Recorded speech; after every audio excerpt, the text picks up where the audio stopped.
Welcome back everyone to Tales of a White Mage. This time I'll be tackling another new content from patch 2.5, and this is Wanderer's Palace Hard Mode. Okay, now as with the other 2.5 content, this was my first run of this place, so I didn't know anything pretty much. I didn't know the trash pools, I didn't know the boss tactics, nothing. The first area I'm speeding up as per normal because it's mostly just trash pools, nothing special about them. The key difference is in this time through Wanderer's Palace, we're not being chased by a Tonberry Wanderer, I think his name was. So there's no need to worry about rush quite, but you still can just pull everything as much as you can anyway. But as you can see, we're not actually against Tonberries at all in this dungeon. The story of this dungeon is I think, are they the Ixal or... I can't read their names from here. But anyway, these guys have invaded Wanderer's Palace and took out the Tonberries, pretty much. And we are kind of fighting to defend them, which is strange considering we were fighting them the first time through here. Anyway, with the first lot of trash mobs dead, we come up to the first boss. Now this guy, not much strategy to him, just sort of tank and spank him. Except periodically throughout the fights he'll do that, which is basically just targets one random party member and hits them. Nothing special, just as a white mage, put back up the stone skin because it probably just took off your stone skin. Anyway, that spear that he put down, you want to destroy that spear immediately, because that spear does pulse damage to everyone and puts a suppression debuff on them, I think it is, or a burn debuff, I'm not sure. And that will just do damage over time, so if you're not careful, if you don't take them out, that's just a fast way to die.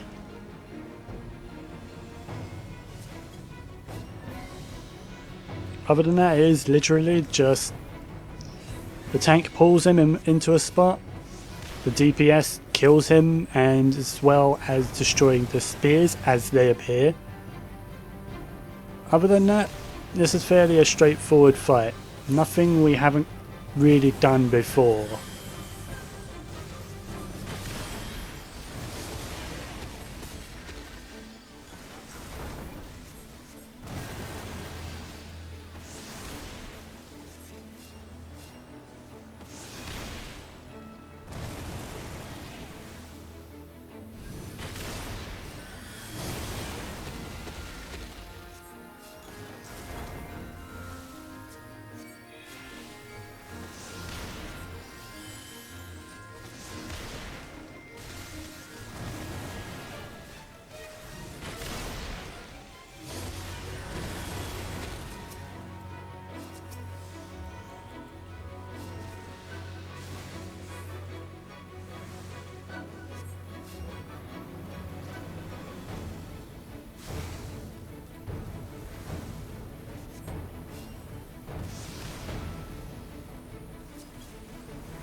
Alright, now after that boss it drops a chest which, as with all the new dungeons, holds a item level 100 gear as well as a crafting material, which, as I have stated, is really nice that they've included that.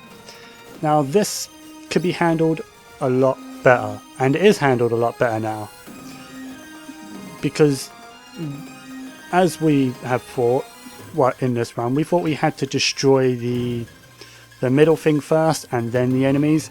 You can ignore that center thing completely. Just ignore it completely. You don't even need to kill it.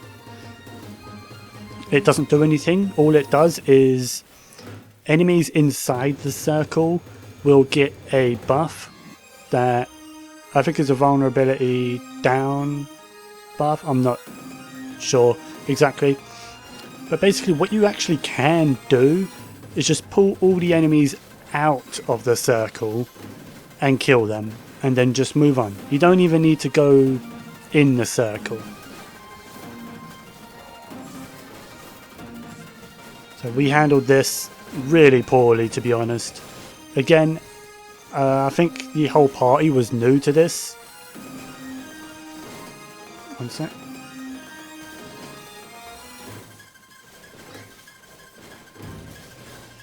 Yeah, I do believe there's 2 people from my free company in there. I can't quite catch their names. 2, maybe all 3. I can't really tell. Anyway, this place looks familiar because this is still Wanderer's Palace. The whole place is basically the same. You go along near enough the same route, just different now. Slightly laid out differently. For example, we don't go up into the middle section, we just go around the bottom section. So there we held it. We held that situation a little bit better. We still killed the centerpiece, but later discovered you don't have to, so you can ignore them. It really does not matter. They are literally just wastes of time. There are actually quite a few of these pools. I think there's still 1 or 2 more to come. Not sure, I don't really remember. But there is quite a few of them. As I said, just like we have here, pull them out, then kill them. Nice and easy.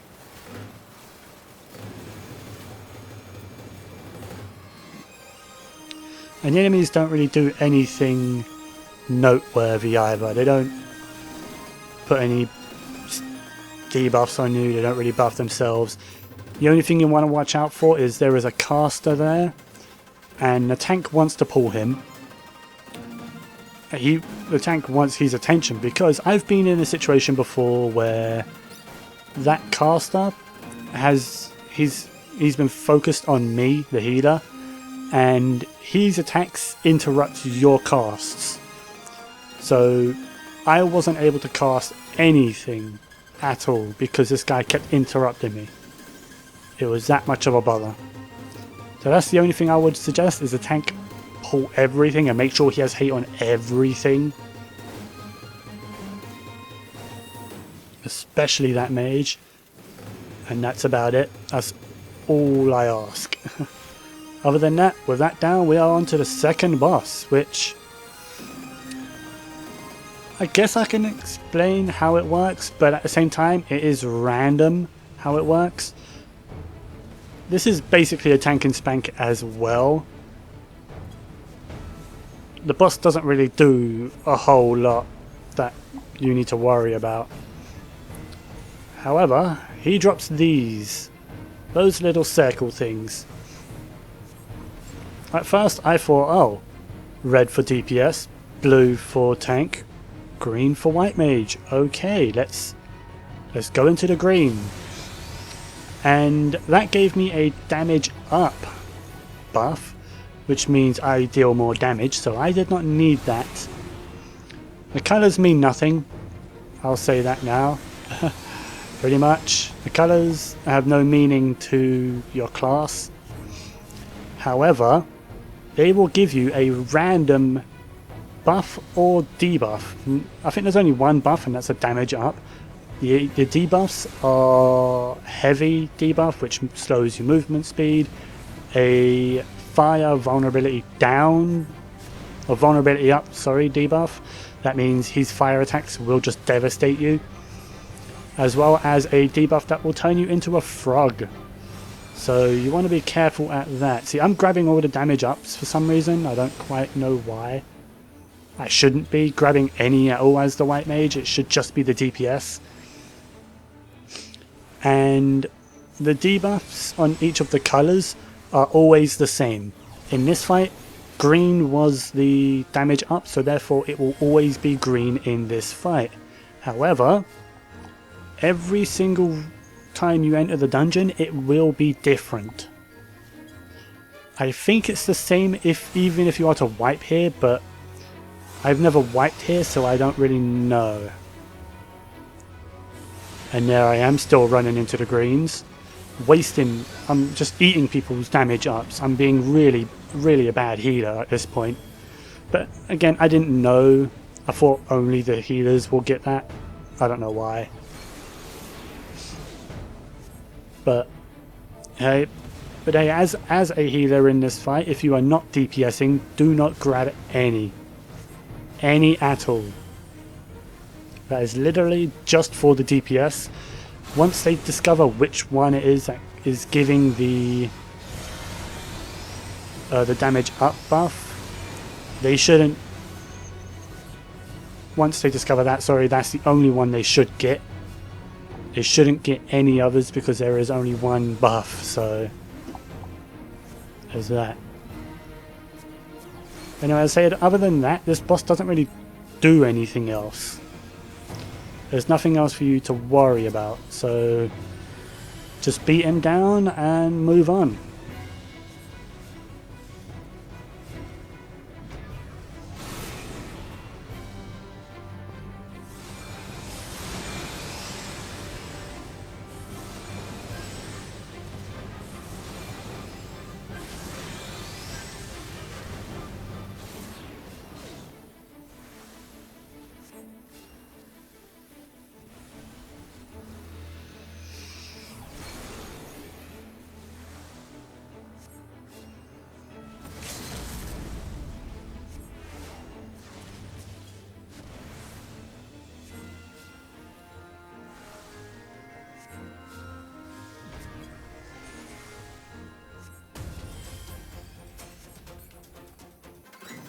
Okay, now after that you are rewarded with 2 item level 100 gears, pieces of gear rather, and 2 accessory, or 2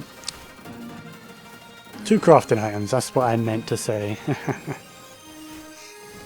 And then after that it's just a few trash mobs. It's nothing really to worry about. Again, it's the same as what we've already seen.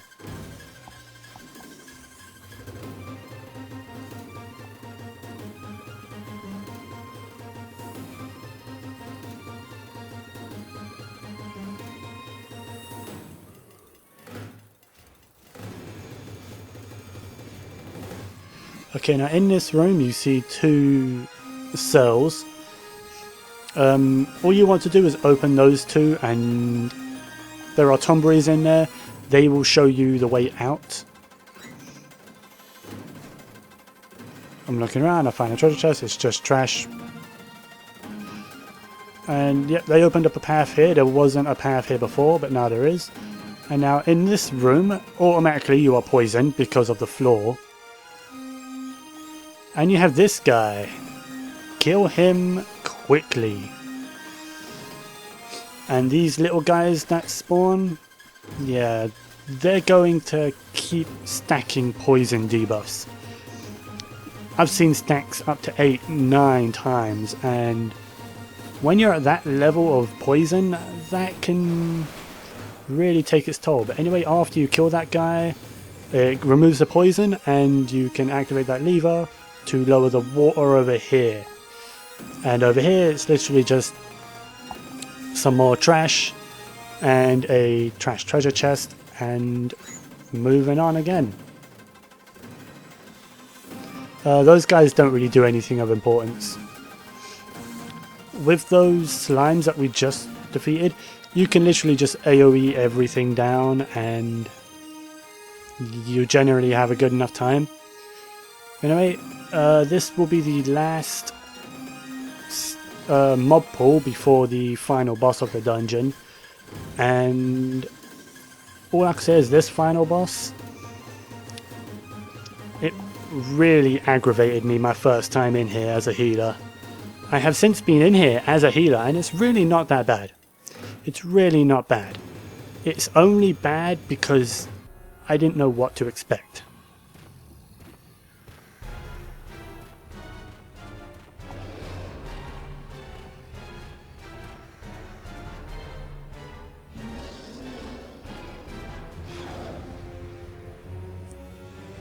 You know, this guy is quite the monster, to be honest.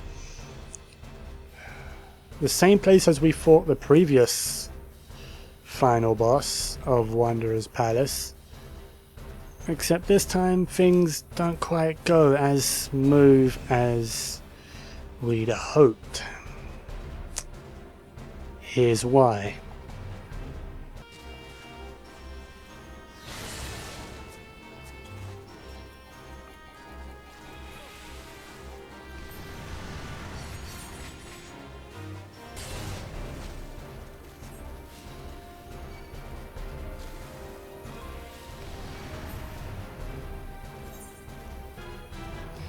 Okay, now that we've discussed it a little bit, as well as a little help from my free company, thinking about it, I think 2 of these guys are from my free company. I don't know if the tank is. I'm fairly certain the 2 ninjas are. But anyway, I'll explain what kept killing me and why I was having such a bad time when we get to it. Again, we didn't quite handle this as well as I'd like to, and I did not dodge that because I recommend to everyone, white mages, range DPS, everyone, stand near the boss, stay near the action, because if you're standing this far away, you cannot dodge that move. And you will get stunned with a magic vulnerability up, and that is not good. Not good at all. Anyway, what actually kept killing me, and you can see it there on one of the ninjas, is he inflicted the ninja with Doom. The only way to remove that Doom status is to fully heal that person to maximum HP. Otherwise, they have about 20 seconds and then they drop dead. Anyway, the thing you actually want to do with this boss is kite him around the room. Drag him around. Do not let him stand inside them circles. I moved to try and get out of that one and it still didn't work. Plain and simple, you cannot get out of that. Stay near the boss. That way, you have plenty of room to step to the side. Once again, I am inflicted with Doom, and just a cure pretty much takes care of that.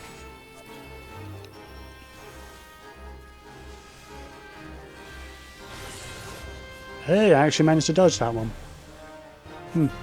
Surprising.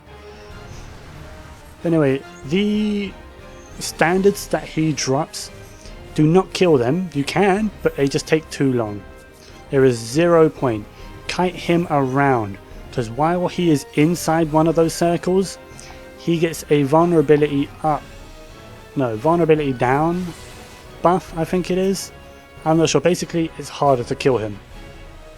So you want him outside of that circle. And I think he's just dropped one now. The standards you leave alone. The idols you want to kill as soon as possible. Because I'm fairly certain, I think they heal the boss periodically. I'm not 100% sure on that, don't take my word on it. But I know you do not want them to stick around. There he goes, he's just summoned an idol. The DPS want to get on that as soon as possible. You can see the tether. Fortunately, the idols go down very quickly, so there's not much to really worry about. As I said, since this was my first run, I'm making it look hard. when really it's not. It's not hard at all. I have since run this about 3 or 4 more times, a couple times as a healer once again, my other times as a DPS, and really it's not that bad. I just have to, as the healer, I just have to make sure to keep an eye on everyone. Anyone who has Doom, heal them immediately. That is priority 1. I cannot stress that enough.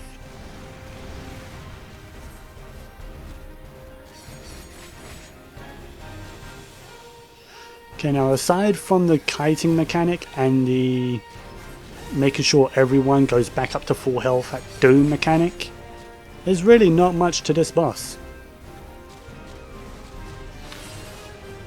And is it at this point is when I sussed out to stay near the guy? I'm not sure. You can stand in that circle, nothing bad will happen to you, do not worry. That circle does not affect you in any way.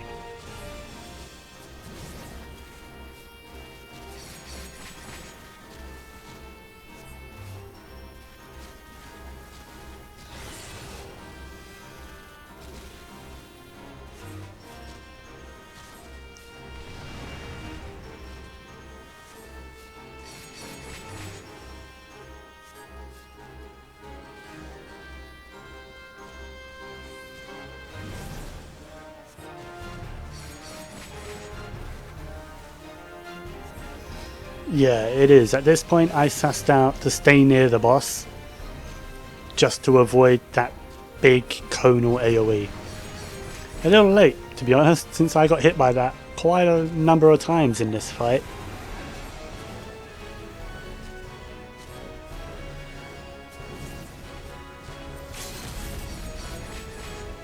And with that, that is that boss dead. Not as hard as I made it out to be, don't we worry.